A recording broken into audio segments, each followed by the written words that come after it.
ఏమేం ముచ్చట్లు తెర మీదకి వస్తాయి అనేది చూసుకుందాము.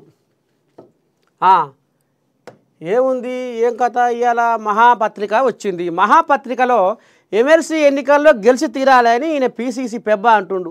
ఎంపీగా అరవింద్ కేజ్రీవాల్ అమ్మో పంజాబ్ నుండి మళ్ళీ కోయిలాగా లెంకలు కొడుతుంది.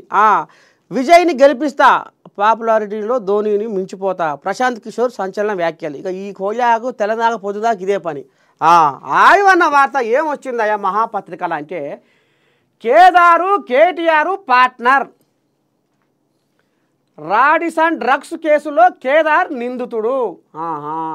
డ్రగ్స్ కేసు విచారణకు వచ్చే దశలో అనుమానాస్పద మరణం. హబ్బరకొండ. ఇక నిన్నయాల రేవంతమయ్యా కంకణం కట్టుకొని ఎట్టనన్నా చేసి ఏదైతే ఈ రాడిసన్ హోటల్లో జరిగిన కథ కాడికెళ్ళి ఈ డ్రగ్స్ విచారణ ఎట్లా దీన్ని కొరికి తీసుకురావాలి, దీని తెర లోపల ఎవరున్నారు, ఏంది ఏం కథ అనేది దీన్ని సాప కింద నీరు లెక్క విస్తరింపజేయాలి, దీన్ని కేసును మొత్తం బట్టబయలు చేయాలని ఇప్పుడు రేవంతమయ్యే ఆలోచన చేస్తుడు. అయితే ఇప్పుడు ఇక్కడ జరిగిన ఉద్దారకం ఏమైంది?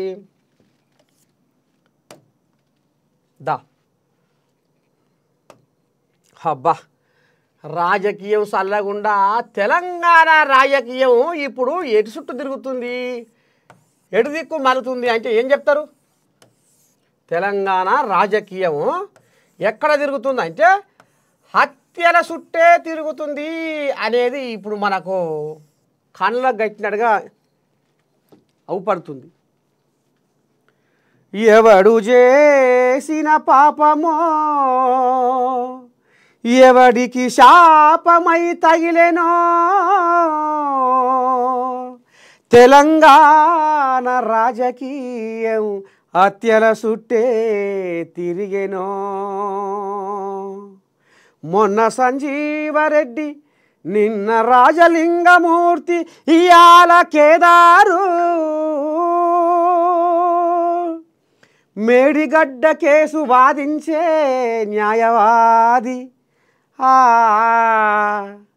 కాళేశ్వరము ప్రాజెక్టులో అవినీతి జరిగిందని రాజలింగమూర్తి చేసిన యవారానికి స్వాహా. ఇప్పుడు దేశము పోయి దుబాయిలో అడుగుపెట్టిన కేటీఆర్ ప్రాణ స్నేహితుడు కేదారు మరణము ఎట్లా జరిగేనో. అయితే ఇప్పుడు తెలంగాణ రాజకీయము హత్యల చుట్టే తిరుగుతున్నది. మరి ఏంది, ఎట్లా, ఏం జరిగే?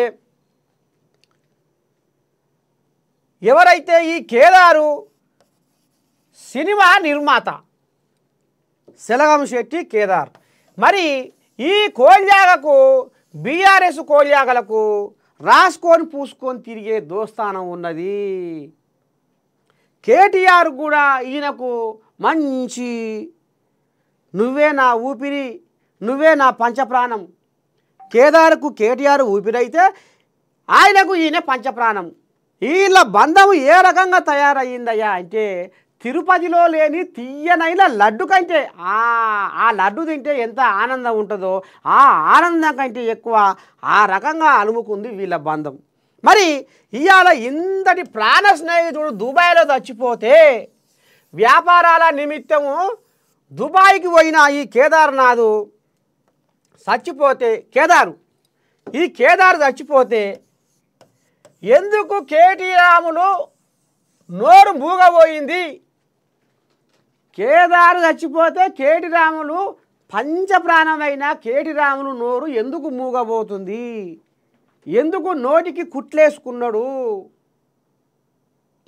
అనేది ఇప్పుడు తెలంగాణ సమాజము ఒకటే ఆలోచన చేస్తుందట. అయితే ఇక ఇక్కడ రియల్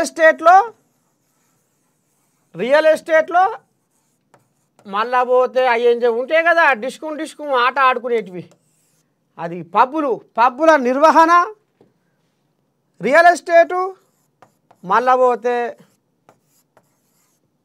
ఇక వ్యాపారాలు. కార్ల వ్యాపారాలు కూడా చేసుకున్నారట. ఇక ఇంట్లో కేటీ రాములు బామ్మర్ది రాజపాకాల కూడా ఇలా రాసుకొని పూసుకొని తిరిగిండు అనేది కూడా మనకు గుసగుస వినపడుతుంది.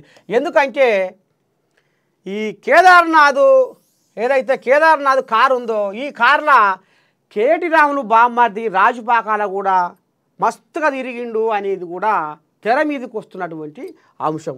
అయితే ఇప్పుడు కేదారు తీర డ్రగ్స్ కేసు విచారణ వచ్చే ముందరనే ఎట్లా ఇది అయిపోయే ఒరేకో. ఇప్పుడు మేడిగడ్డ ఎందుకు గుంగిపోయింది, ఎట్లా గుంగిపోయింది, దానికి పరీక్షలు ఎందుకు చేయకుండా కట్టిర్రు, నాణ్యమైన కట్టడం ఎందుకు కట్టలేదు, ఏడ లోపం ఉంది, అసలు ఎట్లా ఇదా ఈ కథ అనేది ఇక సంజీవారెడ్డి ఎవరైతే ఉన్నారో న్యాయవాది దాని మీద ఈయన కథ గంభిస్తుంటే ఇక ఈయనని ఇది పుటం అయింది.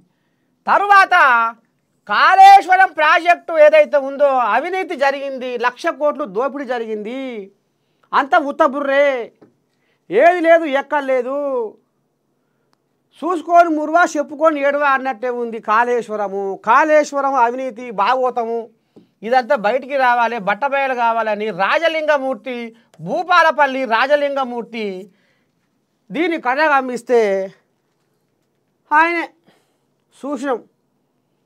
మరి ఎట్లా నిండియాల డ్రగ్స్ విచారణ కూడా తెర మీదకి వస్తుంది అనే కోపుల్నే కేదారు అనుమానాస్పదంగా దుబాయ్లో, దేశం కాని దేశం దుబాయ్లో, మరి ఇక్కడ దుబాయ్లో ఈయన మరణించిండు. ఇక ఇంట్లో ఇంకో ముచ్చట మనం మర్చిపోయినాం. పైలట్ రోహిత్ రెడ్డి ఈ కోజాక కూడా ఈ కేదారుకు మంచి